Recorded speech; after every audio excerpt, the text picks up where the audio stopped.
Meet the siblings Asteria and Leto or Leto.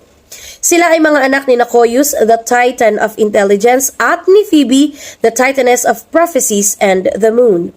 Itong magkapatid na ito ay may very close relationships. Si Asteria bilang the Titaness of the Falling Stars or Stars and Prophetic Dreams, minimake sure niya na laging happy si Leto. Isa sa mga bandings nila ay mag-stargazing at mag-star hopping. Kinukwento ni Asteria kung bakit may dead stars, may bright stars, anong nangyari sa constellations, everything about stars. Sa kadadaan nila sa kalangitan, hindi nila namalayan na naispatan na pala sila ni Zeus. Sa kanilang dalawa, ang pinakagusto nitong Zeus ay si Asteria. Sabi niya, kakaiba talaga ang glow ng beauty nitong si Asteria.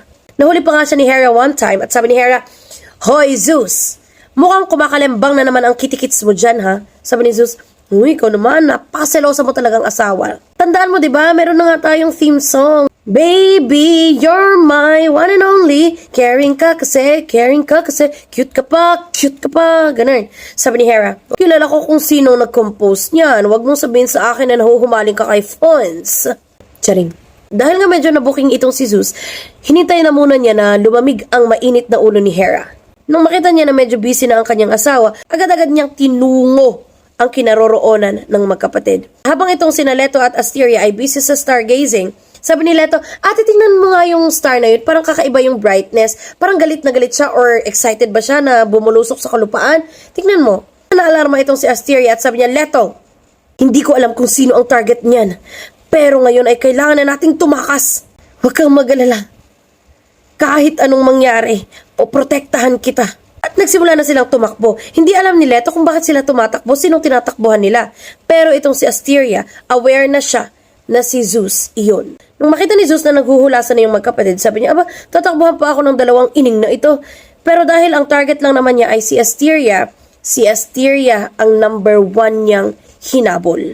Yun na yung huling pagkakataon na nakita ni Leto ang kanyang kapatid. Itong si Leto, nung feeling niya na wala nang humahabol sa kanya, ay unti-unti siyang lumabas doon sa kanyang pinagtataguan. Alam ni Leto na si Asteria ang hinabol nung kung sino man ang humahabol sa kanila. Dahil nga akala niya ay safe na siya, lumabas siya sa kanyang lungga at nagbaka sakali na hanapin ang kanyang kapatid. Sa kahanap niya sa kanyang kapatid ay nagawi siya sa isang lugar. Hindi niya alam kung anong lugar iyon, pero biglang kumilos itong kinatatayuan niya. Yung pala ang kanya nang inaapakan ay ang katawan ni Titios or Titius. Gamitin na lang natin ang Titios, no? So nakagising itong si Titios na isang monstrous giant. Katumbas daw niya ay isang bundok, ganyan siya kalaki. Nung makita niya si Leto, agad niyang nagustuhan ito. Tumayo siya, nabuhay na rin ang kanyang birdie birds. Gusto niyang i-grape si Leto. Kaya naman, hinabol niya ng hinabol, at hindi niya maabot kasi syempre, gigantic nga siya eh. Ito namang si Leto, sigaw ng, "Help! Tulong! Tabang!" Nung marinig ni Zeus ang sigaw ni Leto, aba convertible naman ang kanyang atensyon. Agad na nabaling ang kanyang atensyon dito kay Leto. Nung makita niya na hinahabol siya ni Titios, nagpakawala siya ng Thunderbolt. Nung na-strike itong si Titios, hindi pa rin tumigil. Habol pa rin siya ng habol dito kay Leto. Itong si Zeus, medyo parang natakot siya sa sarili niyang multo. Kasi siya ang gumagawa nun ang humahabol ng mga babae. Nainis siya dito kay Titios, ayaw mapagsabihan, ayaw masaway, kaya ang ginawa niya, in-strike niya ulit ng Thunderbolt. At sa pangalawang strike ng Thunderbolt na iyon ay dumiretso na si Titios sa Tartarus, which is the darkest place in the underworld. Bilang parusa sa hindi pakikinig ni Titios ay nagpadala si Zeus ng 2 vultures. Tuwing gabi ay kinakain yung liver nitong si Titios, tapos umaga magre-regenerate yung liver, tapos darating na naman sa gabi yung 2 vultures, kakainin yung liver. Nagkaroon siya ng unlimited liver. Similar ito sa punishment na na-receive ni Prometheus nung ninakaw niya ang fire para ibigay sa sangkatauhan. Ganyan. So, balik tayo doon kay Leto. Nag-appear itong si Zeus kay Leto at sabi niya, "Pasensya ka na at medyo pasaway ang Titios na yan." Si Leto, dahil sa sobrang takot niya at biglang may nag-save sa kanya, di ba nga hindi niya alam kung sinong humahabol sa kanilang magkapatid, nayakap niya itong si Zeus. Na-fall in love siya kay Zeus. Sabi ni Zeus, "Aba, palay na ang lumalapit sa manok, edi tukain na." Ganyan.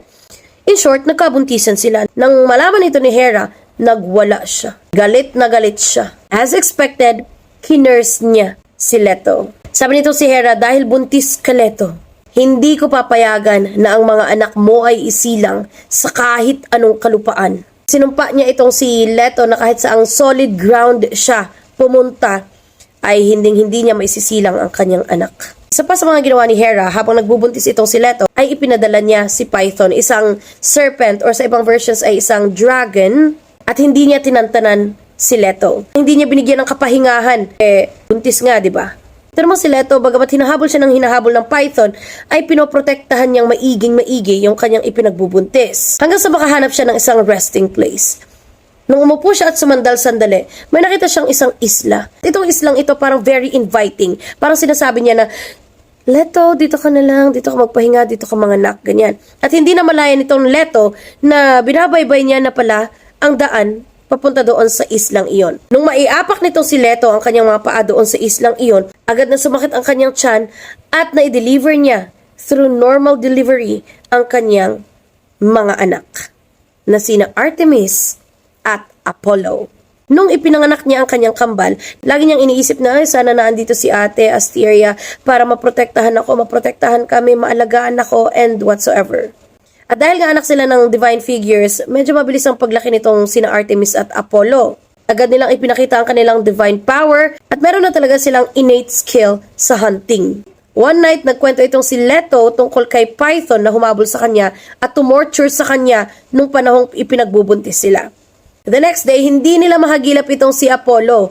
Yun pala ay naglakbay na ito sa Mount Parnassus dahil nalaman niya na doon pala naninirahan si Python. So dahil nga skillful itong si Apollo, agad niyang sinogbak yung Python. Isa iyon sa mga notable deeds ni Apollo sa Greek mythology. So nung na-shogbak na niya yung Python, doon niya dineclare yung lupa na dito ko ipatatayo ang aking temple na kikilalanin bilang Temple of Apollo. Dito sa Temple of Apollo, dito niya in-establish yung Oracle of Delphi or Oracle of Delphi. Dito nagko-consult ang mortals and immortals ng prophecies. Dito sila nagpapa-interpret ng mga propesya and whatsoever. So going back to the island, hindi pa rin talaga maialis ni Leto ang kanyang pagkamis sa kanyang ate. Hanggang sa isang gabi na naginip siya at sa panaginip niya, nakita niya yung last moment na magkasama silang magkapatid.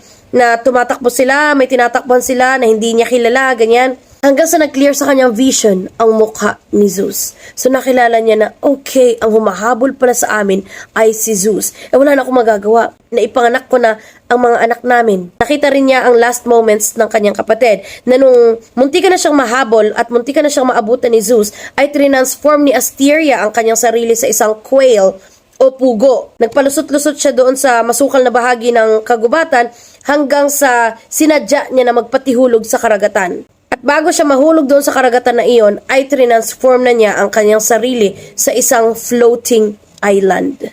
Nagising itong si Leto at ang mga huling words na narinig niya ay yung words ni Asteria na, Leto, kahit anong mangyari, ay poprotektahan kita.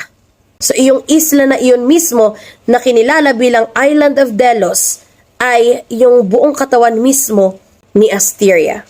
Dito na na-realize ni Leto na kaya pala yung island na iyon ay floating. Hindi siya naka-attach sa kahit anong bahagi ng kalupaan. So itong floating island na ito ay no permanent address. At bakit nga ba sa isang floating island, pinili ni Asteria na i-transform ang kanyang sarili? Matatandaan sa unang bahagi ng aking kwento, nabanggit ko na si Asteria ay ang Titaness of the Falling Stars or the Stars and prophetic dreams. So bago pa man mangyari ang lahat ng ito, ay nakita na niya sa kanyang vision kung ano talaga ang mga kasunod na kaganapan sa kanilang buhay.